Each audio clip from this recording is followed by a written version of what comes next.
Hello, everyone. Salam and Ramadan Mubarak. I'm so excited to be here this evening on our first day of Ramadan to go live with a friend of mine, Sumayyah. And there she is. Let's go. Let me add her to the live. Okay, so you got a request. Okay, I don't see the request yet, Sumayyah. So how's everyone? I hope everyone is doing well. And we're going to get started on our discussion on Ramadan and mental health in just a few minutes. There we go. She's joining. Hey, Saikum. Hey, walaikum salam. How are you? I'm good. How are you? Good, thank you. I'm so excited we're able to set this up. I know, me too. Alhamdulillah, it worked Yeah. out. Alhamdulillah. Ramadan Mubarak. Ramadan Kareem, how's your first How day? it was good so far. So good. What about you? It was good. I went to go see my parents and my sister. I haven't seen them for like a month and a half at this Oh point. my So I goodness. drove Yeah. over and sat in the yard and just got to hang out with them for a little bit. So it was really nice to Okay. kind of start Ramadan off that way. Yeah, that's nice. You got to see Yeah, them even though from Alhamdulillah. afar. Yes. Yeah, it's such a different Ramadan, right? Yeah, it's Yeah. definitely very, very different. It's funny, I woke up today and I was like, what Hmm. is today gonna look like? Like, I don't I know. I normally know know. what Ramadan's gonna look like, and I Yeah, didn't really know what today was gonna look like. we get ready for iftars and going to the masjid, and it's just I don't know. For me, I feel like it's similar to what it's always been the past few weeks. What are you thinking? Like Yeah, it's not it's, very different. yeah, I was telling my husband, I'm like, I don't know how to feel Ramadan right now because I think I Yeah, associate it so much with getting ready to go to the masjid and iftar and who are we right. seeing? And like, there's just so many Yeah, other elements that involve community for me when it comes to Ramadan. yeah, So I was like, I don't know absolutely. how to feel Ramadan today. I know, it's so different. Well, let's get started. I want everybody to know who you are. And so this is Sumayyah Taufique, everyone. She's an MSW. She's a therapist at the Center for Pastoral Counseling in McLean, Virginia. Did I say that right? McLean, yeah. McLean, okay. She received her master's in social work from the University of Maryland School of Social Work and did her undergrad at UMCP. She's an active part of the local Muslim community and was a middle and high school teacher for 4 years prior to becoming a therapist. Yes. So, welcome, Samaya. Thank you so Thank much for you. joining me. Thank Yeah. you for having me. I don't know if you know this, but I was a young ICNA kid, like way back in the day. And I know your family is really big ICNA family. And Yes. you and your sister were people that me and my cousin would always admire. Every ICNA, Aw. we would be like, oh my gosh, they're here. And it was because you guys are like the older YM And girls. look at And you I say now. older in quotation marks because really the age difference is not that great. But Right. when you're like 11 years old, it feels really big. Yeah, look at you And so, now, mashallah. A alhamdulillah. colleague. Yeah. Funny how times change, but alhamdulillah. Yeah, subhanallah. Yeah, Ikna, that's something we missed this year too, huh? The Ikna Yeah, it did not convention. happen this year. Yeah. So Yeah. let's get into our topic, Ramadan and mental health. Let me know what your thoughts are as far as how mental health, existing mental health challenges, or maybe mental health challenges that arise during Ramadan, how that is going to be impacting people right now. Yeah, I've been thinking a lot about that because I work actually predominantly with Muslim women. And so Hmm. that's literally my entire client base. And so I've been checking in almost every session, being like, hey, how are you feeling about Ramadan? What's going on? And it's been a mixed bag, right? I think for some Yeah. clients, it's definitely like an increase of some of the depression symptoms because sometimes Ramadan is a space that we look for connection and we know we're going to Yes. belong. And it's that not being present is having impact on kind of that feeling of loneliness or isolation. And so definitely Yeah. seeing some increase in symptomology for some clients. I think for Okay. others, it's a time of a lot of hopefulness. And so it's Mm-hmm. like, okay, like Ramadan is here, like I can make dua, I feel really productive, I feel spiritually Yeah. connected. And so it's Mm-hmm. really a mixed bag of what I'm seeing Okay. in terms of the work that I do. How about you? What are you noticing with your Yeah, clients? same here. I mean, I think it's like the first day, so people are tend to be a bit more hopeful, like, okay, Hmm. I'll be able to manage my anxiety. I'll feel a little bit more a sense of like community, even though we're not really seeing each other, but we're all in this together. Hmm. So I think I'm seeing a lot more hopefulness in the sense of like managing symptoms and Hmm. being okay. But what usually happens, even when it comes to like spiritual fervor, right? During the middle time of Ramadan, we kind of like slack off. We kind of feel this sense of like disconnection. Do Hmm. you feel like that affects mental health as well? Absolutely. I think as like something becomes more like normal right now, it's exciting, but as the days Mm-hmm. go on, and I think as our bodies start to really feel it, I Mm-hmm. think sometimes there's definitely like a slowing down. I think there's a lot of Yeah, sometimes some self-judgment present, like, oh, what happened to what I was absolutely. doing? Like I had all these plans. Yeah. And so really I know like last year I noticed a lot of like comparison showing up and perfectionism showing up. And I think even in ourselves, like when we set these Mm-hmm. big lofty goals for Ramadan, which are really exciting, once we hit like that middle lull, it becomes challenging to uphold them. And that can Right. often lead to just an increase of like feeling really bad about ourselves and that tying Yeah. into like anxiety of like I should be doing this and I didn't do this or Mm-hmm. so definitely that lull in the middle I think has a lot of impact. Yeah, I like that point about the, being hard on ourselves, right? Even spiritually, or especially spiritually during Yes. this time as Muslims who are like, okay, it's Ramadan now, like the shoulds, the woulds, the coulds come up, right? We're Yes. like, I should be doing this, like I should be praying all my prayers on time and reading this much Quran, and there's a Mhm. lot of pressure that we put on ourselves. What would you say is a strategy to kind of help kind of calm that or alleviate that pressure? Yeah, I think I always, every time clients present with like I should statements, I Yeah. always ask them to shift to like I want to, I choose to, right? We Uh-huh. want to really shift to like a more empowered space of like, okay, Yeah. what, like, am I choosing this? Do I want to? And the other piece Mhm. I always ask clients to check in on is we've got to check in on capacity, right? In Ramadan, like our capacity is limited. And if we're managing like anxiety or depression, and we're also trying to fast through our days, and we're also trying to Mhm. show up for family and show up spiritually, like, it Yeah. really impacts capacity. And so having compassion for maybe I don't have the capacity today to do it in the way that I wanted to, right? Can I Right. still stay connected to Allah by doing some adhkar while laying down versus Mhm. praying 20 rak'ahs standing up, Right. right? So I almost want us to like go back to like what is our intention? What's the goal? And can we find Yeah. other ways of practicing our spirituality or achieving our spiritual goals without draining ourselves or really pushing ourselves beyond our capacities? Yeah, definitely. I think it's about like setting the goals, but also being kind to yourself when you don't, or if you don't achieve them, right? Yeah. Because we tend to set, I think, especially in Ramadan, those really Mhm. lofty Yeah. goals of like, I'm going to read the entire Quran like Yeah. twice. And, we tend to have like really high goals. So really just recognizing that like it's okay. Like you said, if I'm juggling so many things, there's a lot of Yeah. parents out there where they're juggling their kids' schooling online right now, and There's there's so so much many other happening. things. It's such a Yeah. challenging time, and so really, I think more so really being kind and compassionate with Yeah. ourselves. And I But this think is of, a Ramadan in quarantine. This is a yes, Ramadan in the COVID-19 era, so it's completely a it's time of so different. everything else, the fear and anxiety and worry, and so Yeah. it's so important for us to be kind to ourselves. Yeah. And I think sometimes we forget that Allah rewards us even for just having the intention, right? When Yeah. you make the intention of doing something good, like Allah sees that and that's enough, right? And so sometimes Yeah. we judge ourselves for not being enough, not realizing that maybe Allah saw it and Allah thought it was enough. That intention of like, even when you intend to do good and you don't do it, right? You're like, oh, you get rewarded just for that intention. And so even Yes. kind of bringing ourselves back to like, what does our faith have to say about not accomplishing the lofty goals that we set for ourselves and things like that? So I think sometimes that spiritual reminder of, okay, Allah sees what I'm trying. Allah is aware of my intentions, he's aware of my capacity, and I can be Mm-hmm. kind to myself also Yeah. in the midst of all of it. Yeah, absolutely. So connecting that back to Allah, connecting it back to God and Him seeing everything that we're doing.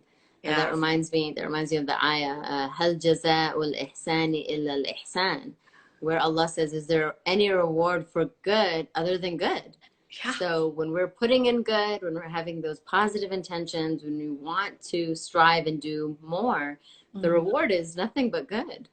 So why Yeah. are we beating ourselves up about it? Yes. I think sometimes we're hard on ourselves thinking Yeah. that this is how I have to practice and I said I would do this and Allah is like, I see you. Like, you know, Yeah. you're putting in effort, check in on your intentions and honor where what Allah has given you, right? Whatever capacity He's given you.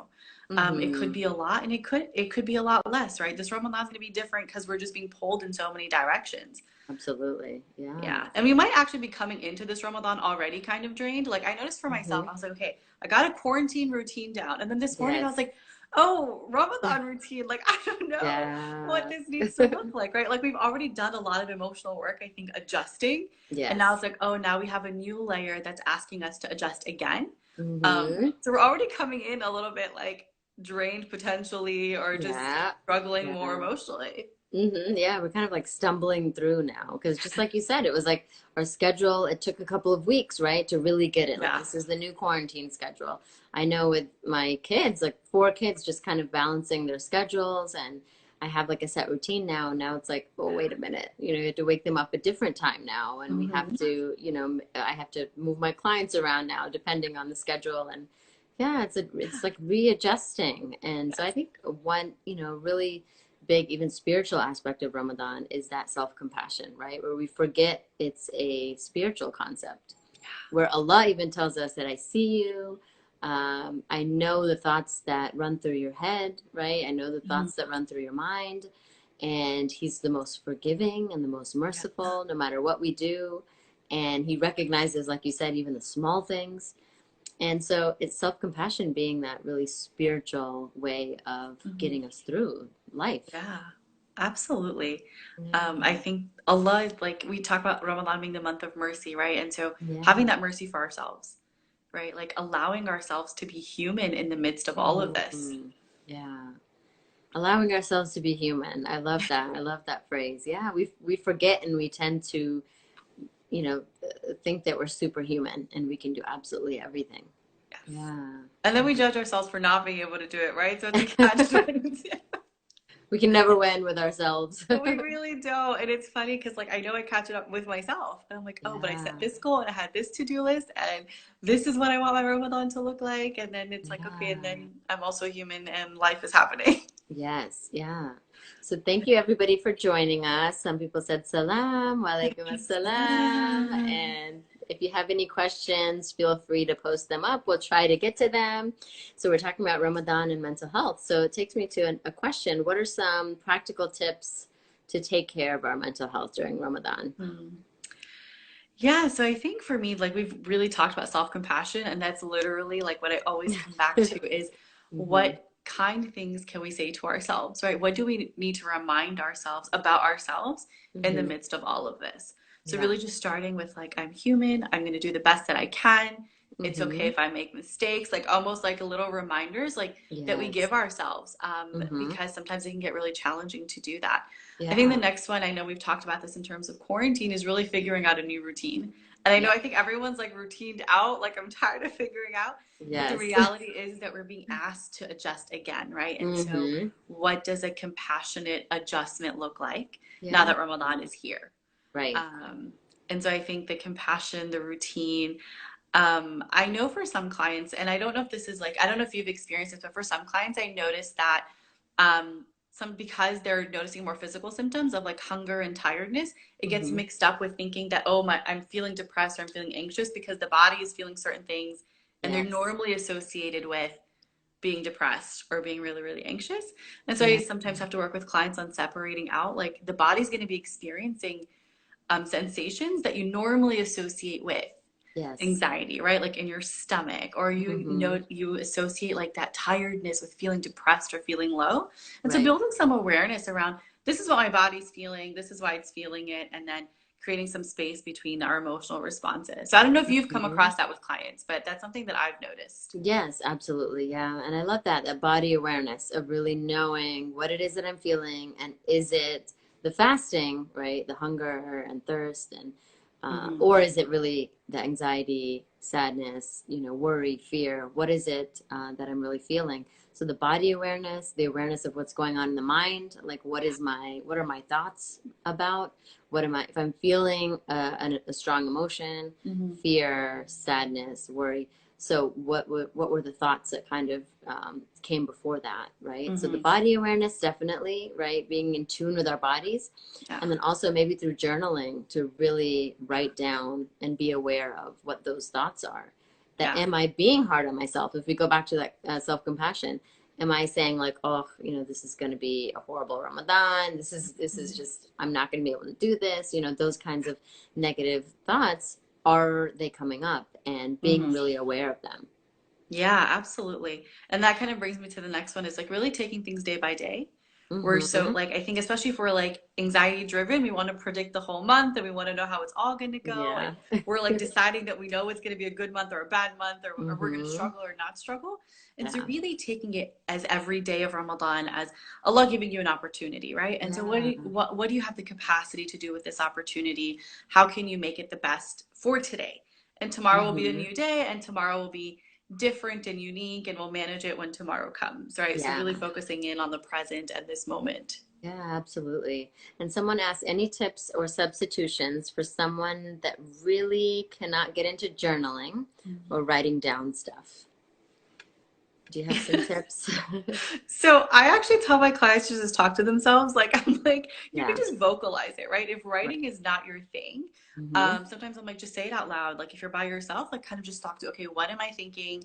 What are the thoughts, right? Almost just putting them out there. Some Yeah. clients will prefer texting it. So I'm like, can you text it to yourself versus like Yep. sitting down with a journal? Texting seems a lot more accessible. Uh-huh. So those are the two alternatives that I present. I don't know if you have other ones that you present to Sure. clients. I mean, there's the word journaling. People don't always get it. They're like, am I writing about my day? Yeah. Does it have to be in paragraphs?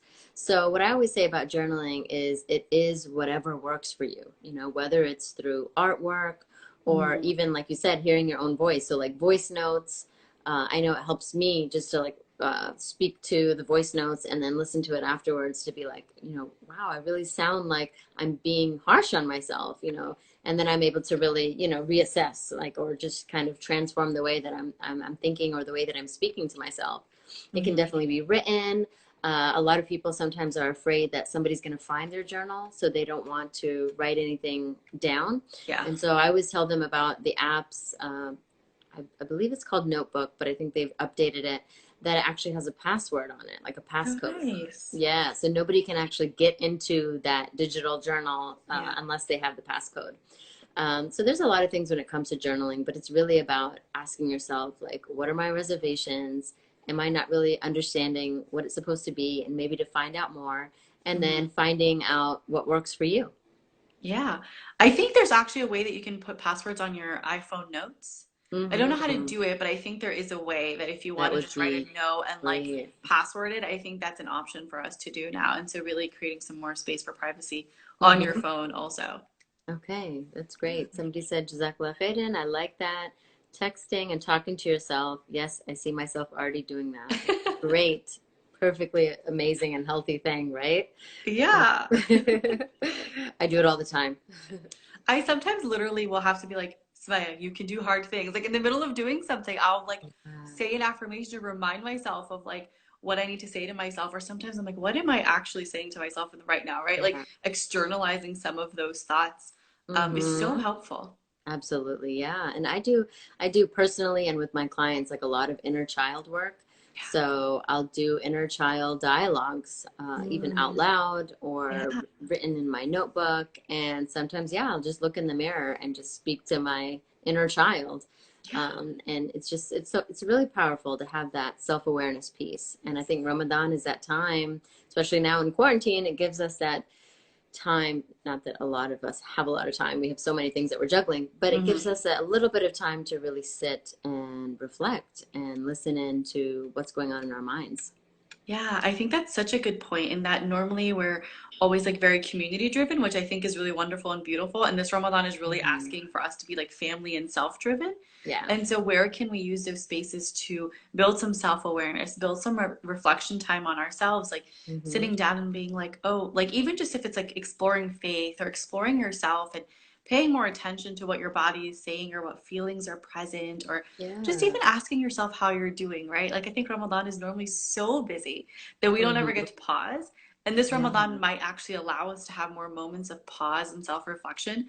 And I Hmm. think self awareness is such a powerful, powerful tool. And if we can use Ramadan to build that, I think that's like transformative in and of itself. Yeah, Um, absolutely. Yeah. What would you say are other practical tips, like in addition to journaling?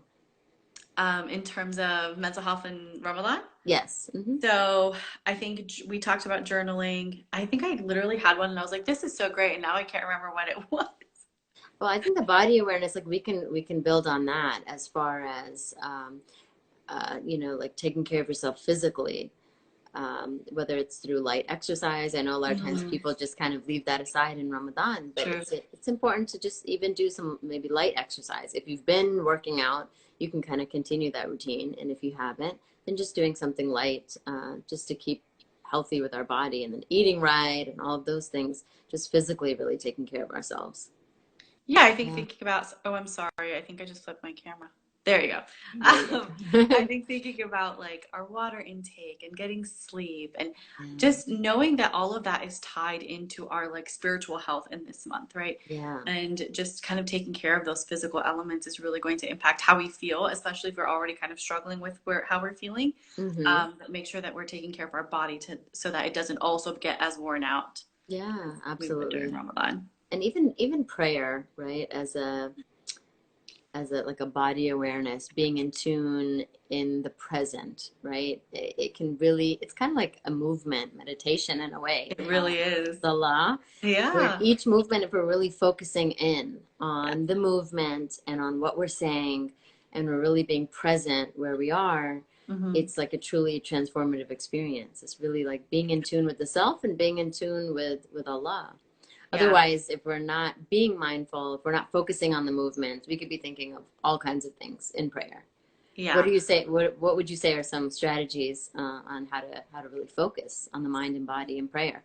Yeah. Well, one, I think your point is so wonderful. I think subhanAllah, it makes me like love our faith even more because when we think about our salah and like how it intertwines every element of us, right? Mm-hmm. Like our body, our minds, our souls, our emotional selves, and it's asking us to bring all of those to the table and just be present with all of ourselves. And the fact that we do movements when we are doing spiritual work to me is so beautiful because it brings everything together. Yeah. So I love that you brought that up, and I think Mm-hmm. for me, a lot of times, like when trying to focus in salah, it's really, I use breath. Like, really, just like, okay, if I'm noticing my thoughts going everywhere, okay, come Yeah. back to the present Mm-hmm. because I'm like saying my surah, like maybe whispering it a little bit louder to myself because that's Yeah. going to kind of bring me back to the present. And really like trying to perfect position. So, like, physically, like moving into the position and relaxing into it Yeah. often helps me like refocus when my mind is like bye and like it's just off to wherever it Uh-huh. wants to be. And so I think using almost the sound of my own recitation is kind of a way to come back. Using Mm-hmm. my breath if I'm noticing that I'm all over the place. Okay, like refocusing.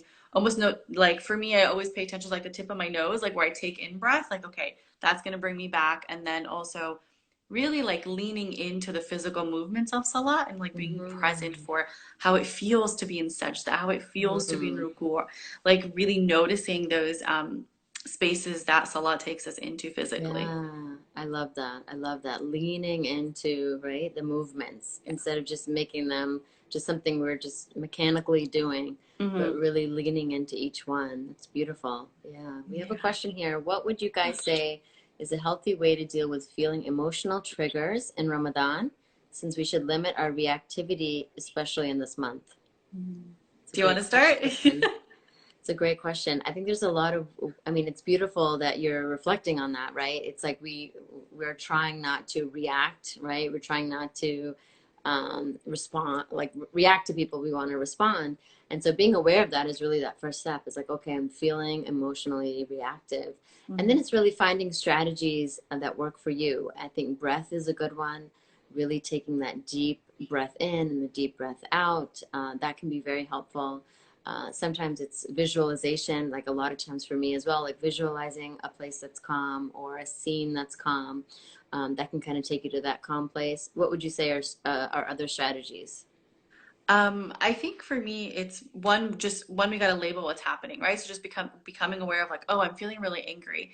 And then almost asking Mm-hmm. ourselves, am I really angry about the situation or am I angry because I'm super hungry or super tired? So if we have a moment to just check in with ourselves, like my kids are driving me crazy right now, and then pausing Uh-huh. and think, is it my kids or is it because I'm just in a more challenging space? So Yeah. that like even just that internal check-in of like what's going on. And I think also thinking about like, can I move, right? If I'm like in a space, can I leave the space? Can I Mm-hmm. take a breather? Can I wash my face? Doing something with our Yeah. bodies can often communicate to our brains like, hey, we're okay, like you can calm down, right? And so thinking about Yeah. even if there's something physical that I can do to help me manage. I know you mentioned breath because I Yeah. think the goal of it being let me calm my body down as I'm becoming more reactive, hoping Hmm. that it maybe helps me dial down the intensity of my emotional responses.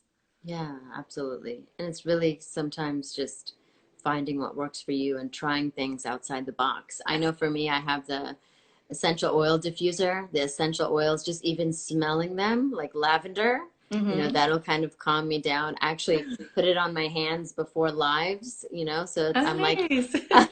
so I'm like in a calm state, Yeah. before a live, so I don't get too nervous or anything, because we all get Yeah. nervous, talking in front of everybody. But Yeah. it helps, even just essential oils. And then I have a sound machine, which I think most therapists do, Yes. but mine has like ocean waves and rain. Mm-hmm. So sometimes when I feel really anxious, because I can get very anxious, I'll Mm-hmm. put on the ocean waves, and then I'll just sit down and kind of take deep breaths with the waves. Yeah. And so those are some things that just really help me. That's awesome. I recently brought out my coloring book since quarantine started. I was like, Yeah. okay, like I need to give my brain a break. Like I feel like I'm running a marathon just in my own life, and then we're working with clients kind of helping them manage, and so it's like a double Right. whammy. And so then I'm like, okay, where am I giving my mind just a space to kind of blank out a little bit? And so the Mm-hmm. coloring book has been really, really helpful where at night I sit Yeah. down and I'm like, let me just color by myself in quiet. Yeah. Um, That's and I think perfect. yeah, and I think sometimes we're expecting ourselves not to be reactive, but also realizing that if we're doing coping skills throughout, we're supporting ourselves in times when we want to be really reactive, right? So if I'm taking care of Mm-hmm. myself and I'm making sure I drink enough water, I get some quiet time.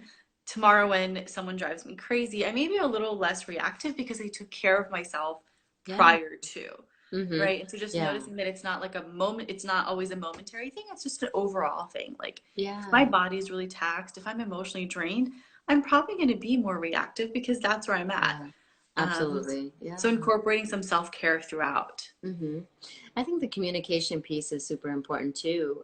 It depends on who is getting on your nerves or who is kind of leading to that emotional reactivity. But being able to communicate with them, like a spouse, parent, child, I'm really feeling upset right now. I just need a few moments. Hmm. Or, I'm really getting angry right now. I just need to take some deep breaths. And so being able to communicate that with somebody, they can then kind of back down, right? Yeah. Hopefully, but Yeah. for them to actually understand, what you're going through. Oftentimes, especially with like anxiety or anger, we're kind of dealing with it individually, and the Hmm. other person has no idea what we're going through. Yeah. But if we communicate that, like, I'm feeling a little anxious right now, I need to just take a break and I'll come back to the conversation. Then we're able to really set that boundary and then go and take care of ourselves. Yeah. I think the idea of setting boundaries is so important, right? Like it's just Mhm. we're again, as we're adjusting and we're changing routines, our boundaries might have to look a little different Yeah. as we might need more quiet time in the family, right? Like kind of adjusting some of the boundaries and expectations that we've set and maybe even having an open conversation as Ramadan is starting, like, hey guys, we all might be a little bit more irritable Yeah. because, we might be functioning on less sleep, we're definitely functioning on less food. Like Yeah. what can we do to support each other? Yeah. Like through this time, like whether you tell that's with your spouse or your roommate or your kids, like what does support Hmm. look like now that all of us might be in different emotional spaces and might need some extra support or extra space or even just some extra compassion, right? Like Yeah. we all decide like, hey, we're all having a rough time. What does it look like to be nice to each other in Yeah, the midst of all of absolutely. this? Yeah, and it's like it's teamwork, right? Where you're working together now to come up with solutions. It's Hmm. not just like dealing with it on your own, but really reaching out to your support system and saying, "Hey, let's figure this out together." Yeah. And it Yeah. really humanizes it, right? It makes it okay for us to have tough days. It makes it Mm-hmm. okay for the kids to be cranky if they're fasting for the first day or like, just for people to have off days because, oh yeah, we all Yeah. talked about it. Right. And I can tell mom, like, mom, I'm having a really hard day. And I can tell my husband, like, yo, I got to go lay down because I just cannot deal. But Yeah. we've kind of set clear expectations and let people know that it's okay, right? Like, we're going to have rough days and that's Yeah. acceptable.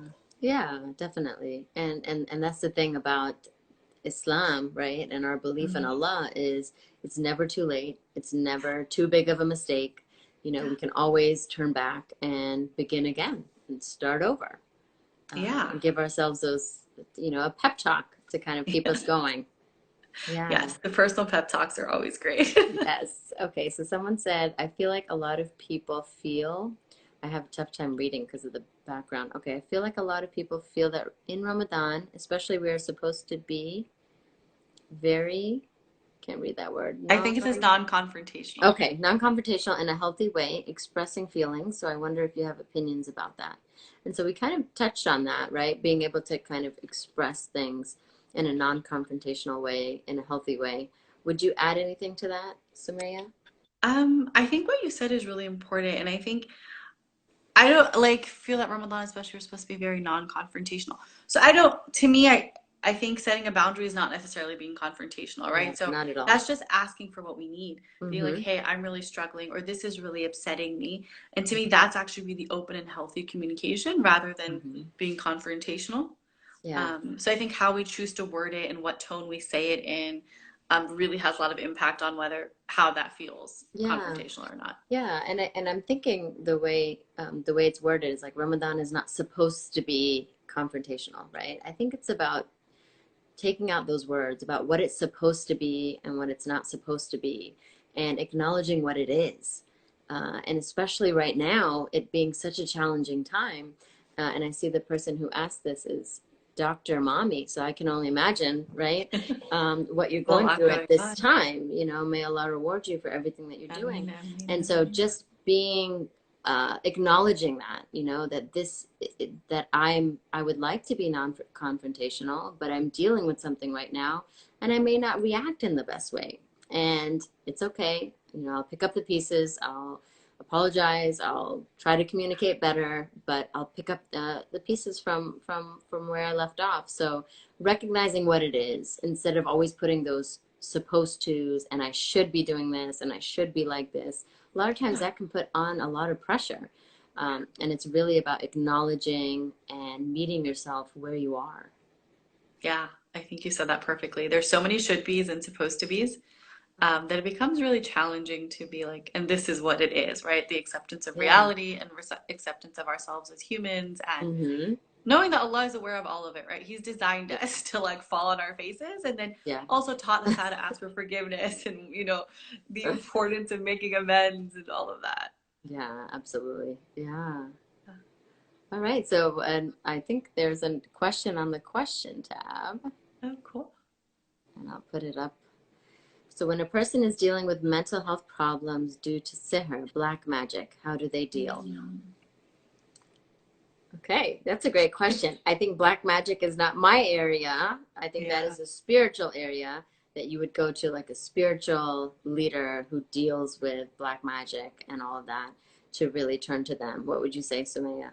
I agree with that. I think sihr is outside of my scope of practice, and Yeah. so I Yeah. really couldn't answer that Right, but question. as far as like the mental health symptoms, right, you can still Mhm. manage them in the same way that you would any, right? So we've been talking about anxiety, we've been talking about anger, sadness, depression. So making sure that you're reaching out to a mental health professional, Yeah. right? That you have a therapist as your support person. It's absolutely necessary no matter what you're struggling with. I'm a therapist myself, and I see my therapist weekly. Me too. I think it's very important to have that support system. So no matter what you're going through, making sure that you're reaching out and you're getting that help. Yes.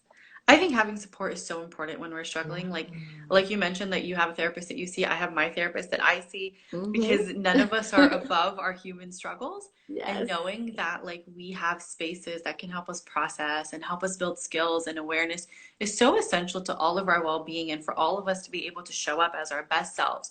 Whether Yeah. that's for our own clients as therapists or whether that's for our family or our spouses, our kids, our friends, like Mhm. having that space is so essential. And so people will often ask, like, when should I go to therapy? I'm like, go now. Like, like, everybody go to therapy. Just Yes. because I think it's so essential to just have that space for ourselves to be able to work through things. Absolutely. Yeah. And I think the last conversation point that I have would be focusing more on like spiritual strategies or spiritual um, avenues that we can turn to help with our mental health, like during this month. Yeah. Um, so for me, what I've been really thinking about this Ramadan is I think Dua is my like spiritual path. to Mm-hmm. support me through mental health, right? So how Yeah. can I allow Allah to be present with my struggles, right? So we can, our faith Mm-hmm. isn't meant to like dismiss our emotional experiences or override them, but it's really allowing faith to show up when we are struggling, right? And so Mm-hmm. for me, using dua as a tool to stay connected with Allah as a way of grounding myself, right? So when things Yeah. get overwhelming, like one of the ways, like affirmations I say to myself is Allah is present, right? Mm-hmm. Like, so just allowing that to be a way that we support ourselves, um, using spirituality and knowing that Allah is here when I'm struggling, when I'm having a good time, when I'm whatever, right? Yeah. Allah is present, Allah is intentional. And so for me, faith affirmations are like what I use, Mm-hmm. of like, what do I need to ground myself in about my faith that Yeah. supports me with my mental health and with my like daily struggles and with life overall. Yeah. That's beautiful. Faith affirmations. Yeah. Yeah. How about you? What do you use from? Definitely dua is a big one. I think more so like just conversing with Allah subhanahu wa Mm, ta'ala, like just talking to him about what I'm feeling. Like I'm just feeling really frustrated right now. I just can't take these kids anymore. Whatever it is, to really just talk to him, you know, and just like you said, like the feeling that he's there, like really just yeah. speaking to him. I definitely, Quran is one of them, and what I always say to everybody is to find what works for you. You don't have to read the Quran from the front to the back if that's not something that is going to give you that spiritual fulfillment or Hmm. connection to God, or you know, it's finding your form of worship. Yeah. You know, is it dhikr? Is it a specific type of dhikr? You know, for some people, Alhamdulillah is very powerful. Other people, like, you know, La ilaha illallah is more powerful. So finding what works for you and what's powerful for you, and then using that. Yeah. I think that what you've mentioned multiple times is really figuring out what works for you. And I think Mm-hmm. that's so powerful because a lot of times we're looking for someone to tell us Yeah. what we need to do, right? We're always looking Yeah. for like, tell me how to like practice spirituality, or how do I have the best Ramadan? Or, and it's really about spending time with yourself and figuring out what works for me, what aligns with where my life is at, where my needs are at, where my capacity is Mm-hmm. at. Because for all of us, that's going to look so different, right? Yes. For all of us, our own life stories, our life contexts, our personalities are going to ask for different things from us. And so really Absolutely. that idea of like figure out what works for you. And that requires like Mm. experimenting, that requires listening to yourself. Like, okay, I prayed like 20 rak'ah today.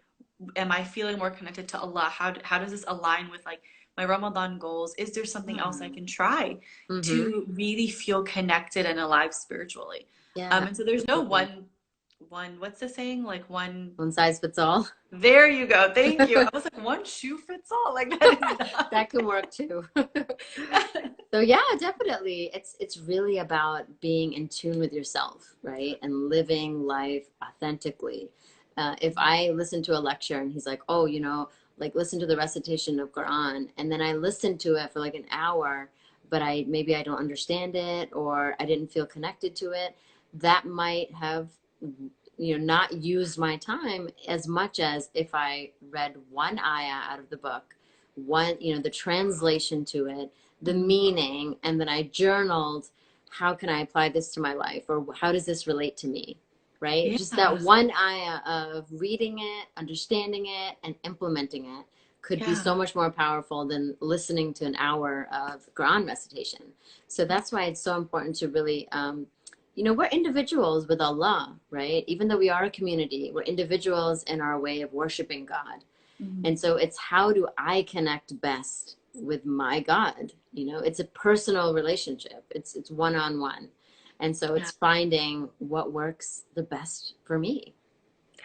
It's And not I what think works that's the so best powerful. for that sheikh. You know, that's great for him, you know, or that's great for this alima. But for me, what's best for me?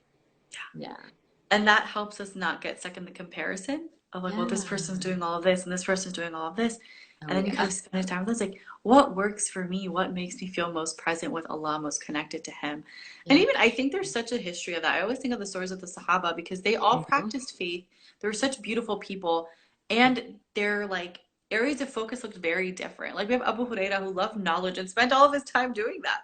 That's Hmm. what he cared about. Like that's what he was Yeah. invested in, right? And so they chose things that aligned with them Yeah. and built their lives and their legacies off of what worked for them and who they were. And they were Right. all really blessed people and loved by Allah, right? Like we see that. Yeah, And so really thinking absolutely. about we have permission to Hmm. figure out what aligns with us as we choose to Yes. practice our faith.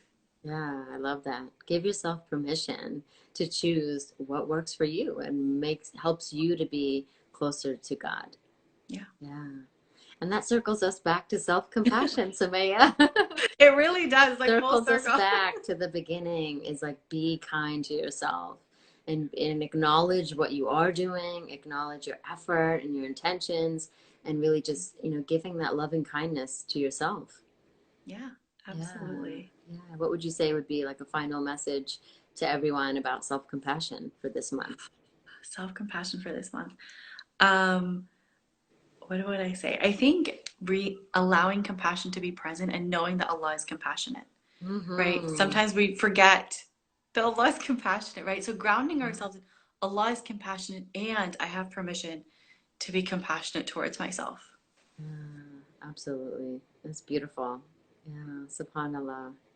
He's the most compassionate. And so it gives us that permission to be compassionate with ourselves. Yeah. Yeah, subhanallah. So, Sumaya, as we are coming to the end of this, I don't see any more questions. Can you let everybody know what you're doing, if you have any programs or anything going on for this month, and how people can reach you? Yeah. And then I'll also share some of the things that I have coming up also. Go ahead. Awesome. So, for this Ramadan, I'm doing actually an Instagram series called Heartful. And it's really Okay. the intersection of like faith and mental health and how there's so many ways in which our faith supports our mental health or Mm-hmm. practices that I do in therapy. And I'm like, hey, Islam has something really similar. Yeah. And so every Friday I'll be releasing an Instagram TV video. I actually already released one today. So if anybody wants to check it out, it is on my account. My account is Growthwork. Nice. And yeah, that's kind of like something special I'm doing for Ramadan. Otherwise, I do Instagram lives every Mondays where I kind of have conversations with anyone who wants to be present about different topics that we pick together. Okay. And I do a lot of teletherapy. So if you're in Virginia, I can be your therapist. So you can Okay. reach out to me at Growthwork. All right. Thank you so Yeah. much. That's exciting. So you do that live, the first one you talked about, on Fridays? So I don't do it live. It's like pre-recorded. I put it onto Okay. Instagram TV. Got It's called it. Heartful, which I'm really excited about. And then I do lives usually on Mondays, just to kind of have conversations around whatever is present for everyone who follows me on Instagram. Okay, that's exciting. Thank you so much. So something that I just put out is a support group for Muslim moms. Oh, nice. Yeah, so I just put up that flyer. So whoever's interested in that, definitely take a look at that. I know just being a mom myself of four, we're all kind of dealing with this whole COVID-19 situation plus Hmm. Ramadan, and we need all the support we can get. Yeah, So that's a support group coming up. that's I so also awesome. do tips for peaceful families. Those are YouTube videos, and that's under Epic Masjid. Epic Masjid shares Uh-huh. those as long as along with other videos on my YouTube channel. But and these lives I always do on Friday. So if you want to join me again, Sumaya, I'd love to have you. Nice. Absolutely. Yeah, This we was a could. lot of fun. Thank you for having me. It's great to Yeah. connect. I think this is our first time actually talking. I think we probably like overlapped over messaging and stuff, but it's really nice to have a conversation. Yeah, definitely. We got to do this again. Thank you so much, Definitely, and inshallah. enjoy your Thank you for having Ramadan. me. You too. Thank you, everybody, Assalamualaikum. for joining us. Feel free to be in touch with us. All right. Yes, Take care. inshallah. Salam. Assalamualaikum.